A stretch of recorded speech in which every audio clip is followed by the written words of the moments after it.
नारायण नारायण नारायण नारायण नारायण लक्ष्मी नारायण नारायण नारायण माधव नारायण नारायण नारायण राघव नारायण नारायण नारायण माधव नारायण नारायण नारायण।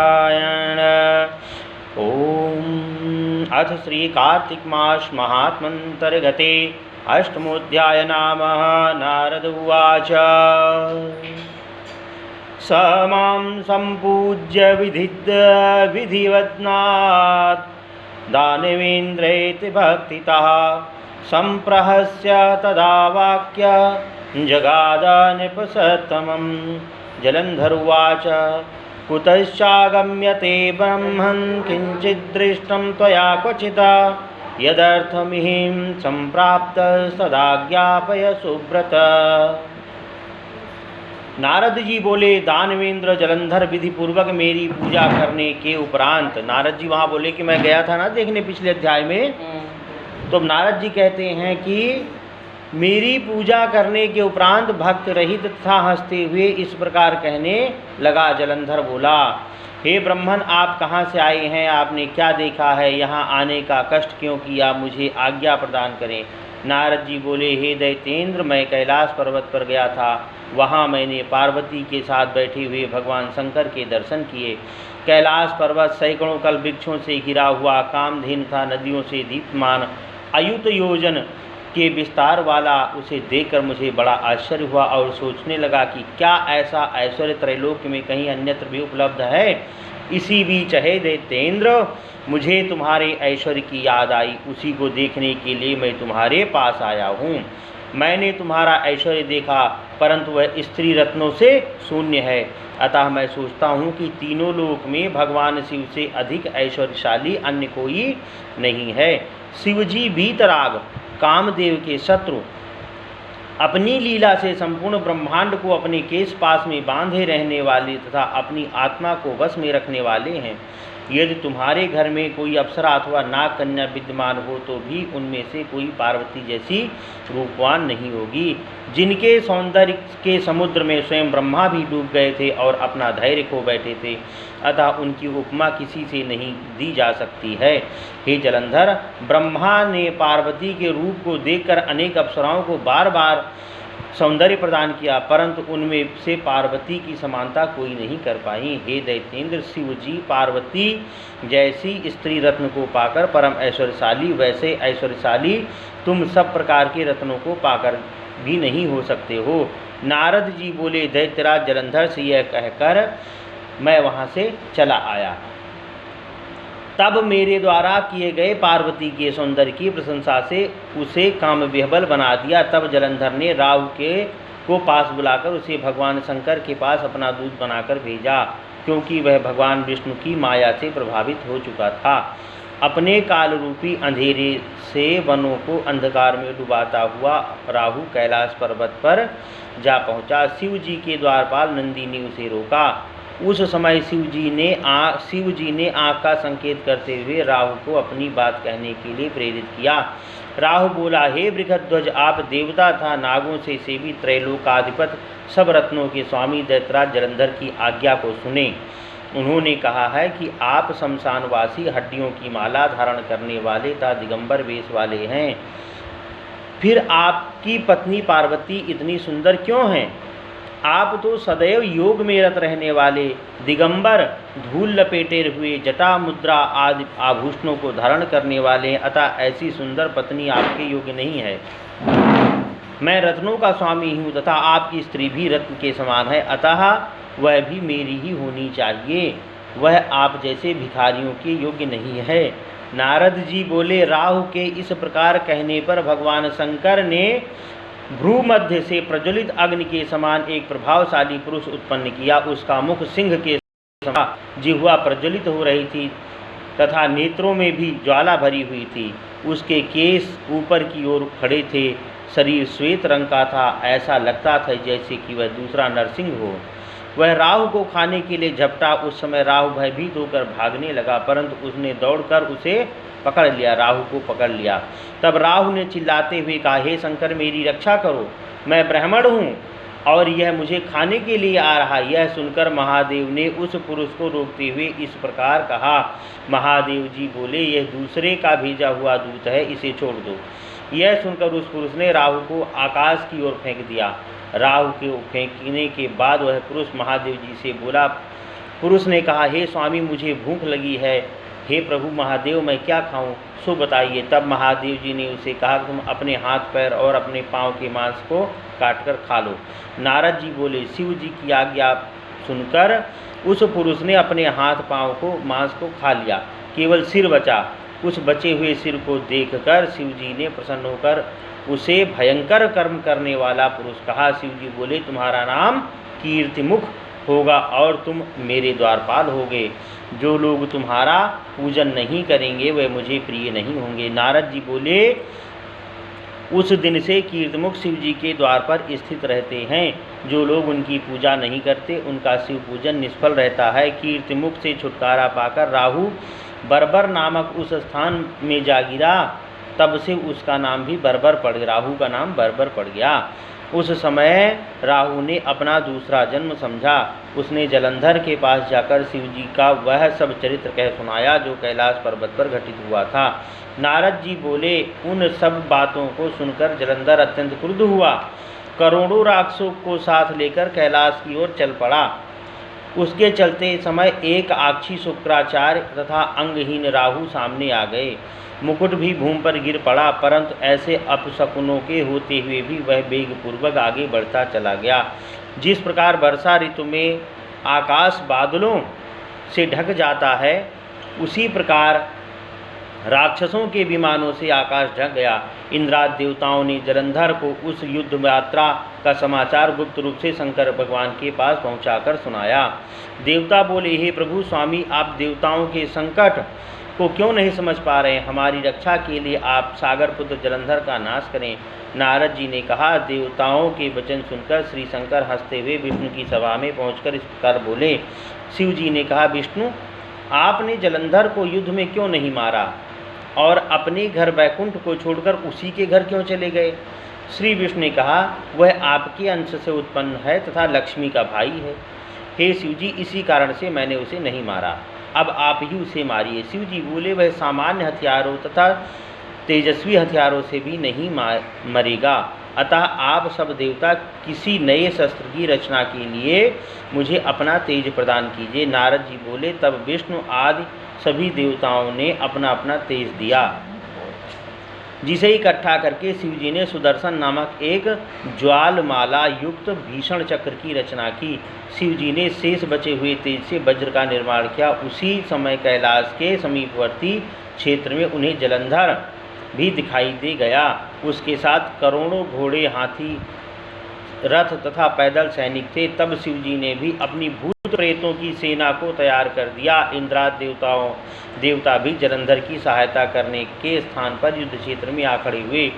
शिव जी की आज्ञा पाकर नंदी, भृंगी आदि मुख्य सेनानी था गण भी क्रोध में भरकर युद्ध के लिए तैयार हो गए। उन्हें देखकर सब देवता भी युद्ध करने हेतु तुरंत चल पड़े। शिव जी के गण भी गरजते हुए युद्ध के लिए चल दिए। फिर पृथ्वी पर कैलाश पर्वत की घाटी में घोर युद्ध प्रारंभ हो गया। देवताओं तथा दैत्यों में अस्त्र शस्त्रों द्वारा घोर युद्ध होने लगा।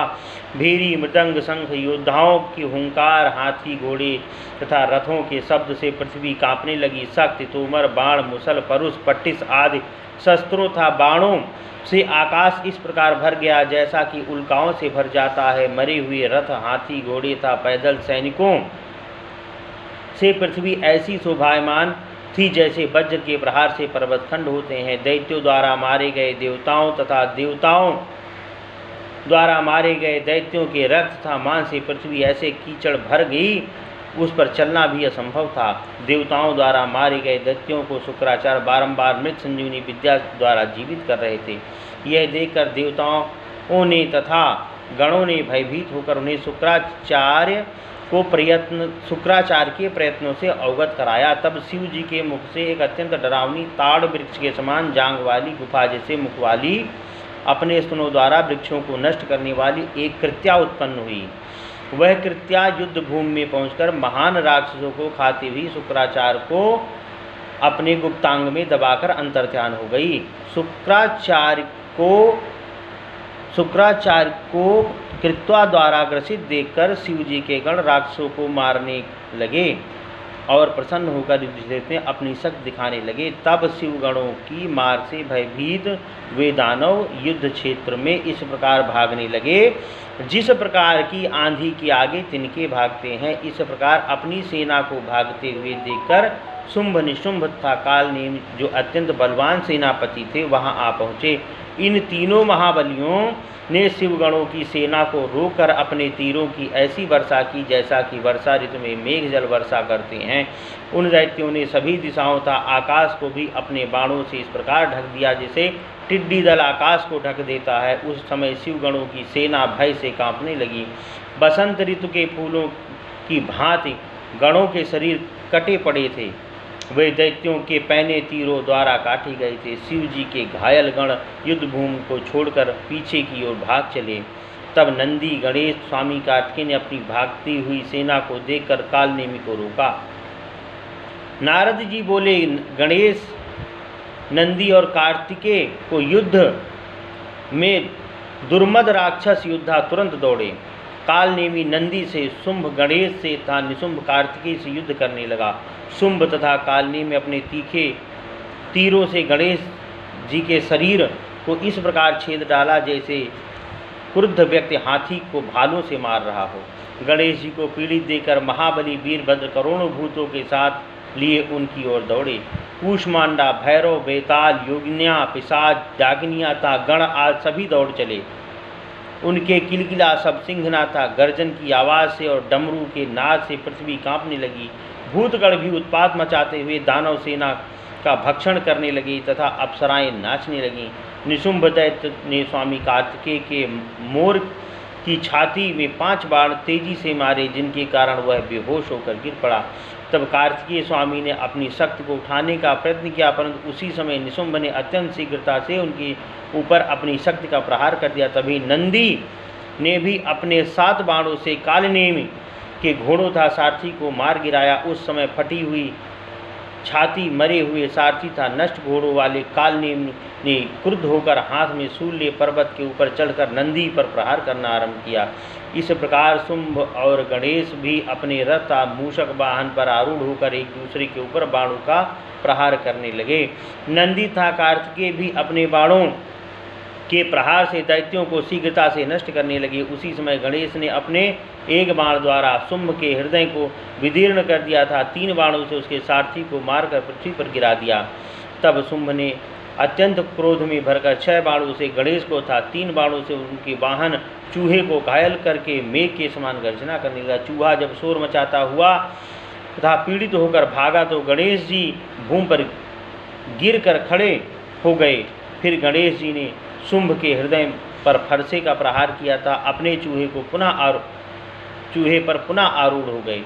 इस प्रकार मरे हुए, कटे हुए तथा बुरी दशा में पड़े हुए व्याकुल और दुखी दैत्यों को देखकर दैत्य सेना को बहुत दुख हुआ। अपनी सेना को दुखी देखकर जलंधर ऊंचे ध्वज वाले रथ पर आरूढ़ होकर गणों के सामने आ पहुँचे। उस समय दोनों सेनाओं में हाथी, घोड़े, रथ, संगता, भेरी आदि का शब्द गूंजने लगा। सैनिक सिंहनाद करने लगे।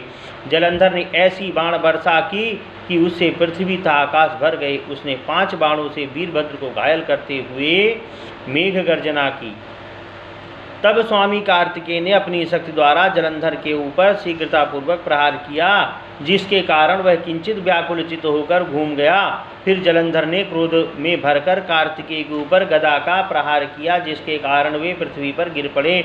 उसी समय क्रोध में भरकर उसने नंदी को भी पृथ्वी पर गिरा दिया। तब गणेश जी ने क्रुद्ध होकर उसकी गदा को काट दिया फिर वीरभद्र ने जलंधर की छाती में 3 बाण मारे था। 7 बाणों से उसके घोड़ों को मारने के बाद धनुषा छत्र को भी छिन्न भिन्न कर दिया। तब जलंधर ने अत्यंत क्रोध में भरकर अपनी भयानक शक्ति के प्रहार से वीरभद्र को पृथ्वी पर गिरा दिया। इसी प्रकार गणेश जी को भी पृथ्वी पर गिराकर वह एक अन्य रथ पर आरूढ़ हो वीरभद्र से युद्ध करने लगा। तब वीरभद्र ने भी जलंधर के घोड़ों को अपनी परिघ से मार डाला और धनुष को काट दिया। फिर जलंधर ने वीरभद्र के मस्तक पर परिघ का प्रहार किया, जिसके कारण उनके मुंह से रक्त बहने लगा और वह पृथ्वी पर गिर पड़े। वीरभद्र को पृथ्वी पर गिरा हुआ देखकर शिवगण भय से चिल्लाते हुए युद्ध क्षेत्र से पलायन भागने लगे। उन्हें युद्ध क्षेत्र से भागते हुए देखकर शिवजी अत्यंत क्रुद्ध हुए। तब गणों कोलाहल सुनकर शिवजी स्वयं अपने बैल पर आरूढ़ हो हंसती हुई मुद्रा लिए युद्ध क्षेत्र में आ गए। रुद्रदेव को युद्ध क्षेत्र में उपस्थित देखकर उनके गण सिंहनाद करते हुए वापस लौट आए तथा अपनी बाण वर्षा से दैत्यों का वध करने लगे। जब दैत्यों ने युद्ध क्षेत्र में भीषण रुद्र देवता को उपस्थित देखा तो वे वहां से उसी प्रकार भाग गए जिस प्रकार कार्तिक मास का व्रत करने वालों से पाप भाग जाते हैं। युद्ध क्षेत्र में दैत्यों को भागता हुआ देखकर जलंधर अत्यंत क्रुद्ध हुआ। एक साथ हजारों बाणों की वर्षा करता हुआ शिवजी की ओर लपका। निशुंभ, शुंभ, कालनेम आदि राक्षसों के साथ खड्गरोमा, प्रचंड तथा घसमर आदि दैत्य भी शिवजी की ओर दौड़े। रुद्र देवता भी प्रलयाग्नि तथा सूर्य जैसे त्रिशूल एवं वज्र को हाथ में लिए हुए ऐसे शोभायमान हो रहे थे जैसे कि युगांत कारिणी अग्नि शोभित होती है। शिवजी ने अपने गणों की ओर देखते हुए अपने बाणों द्वारा दैत्य सेना के बाणों से उत्पन्न अंधकार को नष्ट कर दिया। उन्होंने अपने वायु वेगशाली बाणों द्वारा दैत्यों को पीड़ित कर दिया था। प्रचंड बाणों के जाल में घेर कर पृथ्वी पर गिरा दिया। फिर उन्होंने अपने परश से खड्गरोमा का सिर काट डाला था। खड्वांग के द्वारा बलाहक के सिर के 2 टुकड़े कर दिए। घसमर नामक दैत्य को अपने पास में बांधकर पृथ्वी पर गिरा दिया। इसी प्रकार नंदी ने के बाणों द्वारा भी अनेक दैत्य मारे गए। जिस प्रकार सिंह के भय से हाथी भाग जाते हैं उसी प्रकार शिव जी को देखकर सभी दैत्य भयभीत होकर भागने लगे। यह देखकर जलंधर अत्यंत क्रुद्ध हुआ और शीघ्रतापूर्वक शिव जी के समक्ष पहुंचा और उन्हें युद्ध के लिए ललकारा। युद्ध क्षेत्र में इंद्र को भी उपस्थित देखकर उसने अपने तीव्र बाणों से इंद्र को भी 4 बाणों से घोड़ों को घायल करते हुए 1 बाण से सारथी को मारा। तब शिव जी ने भी अपने 7 बाणों से जलंधर पर प्रहार किया था। बाणों के द्वारा उसके घोड़ों को भी मारकर पृथ्वी पर गिरा दिया। तब क्रोध में भरे हुए जलंधर ने घन गर्जना करते हुए शिव जी को युद्ध करने के लिए ललकारा। जलंधर बोला, हे जटाधारी, तुम अब मेरे साथ युद्ध कर अपने बल का प्रदर्शन करो, अन्य लोगों को मारने से क्या लाभ। नारद जी बोले, यह कहकर जलंधर ने शिव जी के ऊपर 70 बाण छोड़े, परंतु शिव जी ने उन्हें काट दिया। फिर उन्होंने हंसते हुए अपने 7 बाण छोड़कर जलंधर के घोड़े, ध्वजा, छत्र, धनुष तथा रथ को नष्ट कर दिया। तब जलंधर गदा लेकर शिव जी की ओर आगे बढ़ा। शिव जी ने अपने बाणों द्वारा उसी गदा के भी 2 टुकड़े कर दिए। तब वह घूंसा तान कर शिव जी की ओर लपका। तब शिव जी ने अपने बाणों के वेग से उसे कोस भर पीछे धकेल दिया। उस समय जलंधर यह समझ गया कि रुद्र मुझसे अधिक बलवान है। फिर उसने अपनी अद्भुत रुद्र मोहिनी गांधर्वी माया की रचना करी, जिसके फलस्वरूप वहाँ गंधर्व तथा अप्सराएं नाचना गाना आरंभ कर दिए। उस समय वेणु और मृदंग आदि के ताल तथा नाद को सुनकर शिव जी भी आश्चर्य में पड़ गए, मोहित हो गए। उनके हाथों अस्त्र शस्त्र फिसल गए, पृथ्वी पर जा फिरे। रुद्र को उस स्थिति में अचेतन समझकर जलंधर काम पीड़ित हो युद्ध क्षेत्र में महाबली शुंभ निशुंभ को स्थापित कर उस जगह पहुंचा जहां गौरी बैठी थी। उसने 10 हाथ 5 मुख 3 नेत्र तथा जटाधारी बनकर महावृषभ पर सवार हो शिव का रूप धारण कर लिया। उस रुद्र वेशधारी जलंधर को आता हुआ देखकर शिव पत्नी पार्वती भी अपनी सखियों के बीच से उठकर खड़ी हो गई और उसके सामने जा पहुंची। जब जलंधर ने पार्वती को अपने सामने देखा तो उसका वीरपात हो गया और स्वयं जड़वत बन गया। तब उस दैत्य के वास्तविक रूप को समझकर देवी पार्वती भयभीत हो कांपती हुई तथा तीव्र सांस लेती हुई घर से भीतर भाग गईं। थोड़ी ही देर में बिजली के समान पार्वती को अदृश्य हुआ जानकर जलंधर युद्ध क्षेत्र में उसी स्थान पर जा पहुंचा जहाँ शंकर विद्यमान थे। उधर पार्वती जी ने विष्णु जी का स्मरण किया तो वह उनके समीप जा पहुँचे। पार्वती बोली, हे विष्णु जी, क्या आपको यह नहीं पता कि दुष्ट जलंधर द्वारा अद्भुत कार्य किया गया? वह दुर्मत क्या चाहता है, क्या आपको मालूम नहीं? श्री भगवान बोले, जलंधर ने जो मार्ग दिखाया है हम उसी का अनुकरण करेंगे, अन्यथा वह पतिव्रत धर्म से सुरक्षित रहने के कारण मारा नहीं जा सकेगा। नारद जी बोले, इतना कहकर विष्णु जी जलंधर की नगरी में जा पहुँचे। वहाँ उसकी पत्नी वृंदा का पातिव्रत नष्ट करने की युक्ति सोचने लगे। इधर युद्ध क्षेत्र में स्थित रुद्र भी जलंधर की माया से मुक्त हो गए। तब शिव जी ने आश्चर्यचकित एवं क्रुद्ध होकर जलंधर से पुनः संग्राम छेड़ दिया। वह दैत्य भी शिव जी को पुनः आया हुआ देखकर घोर बाण वर्षा करने लगा, जिससे वे आच्छादित हो गए। श्री पद्म पुराणे कार्तिक मास महात्म अंतर्गते जलंधर उपाख्यान नाम अष्टम अध्याय। श्रीमन्नारायण नारायण नारायण भजमन नारायण नारायण नारायण माधव नारायण नारायण नारायण राघव नारायण नारायण नारायण श्रीमन नारायण नारायण नारायण भजमन नारायण नारायण नारायण। प्रेम से वृंदावन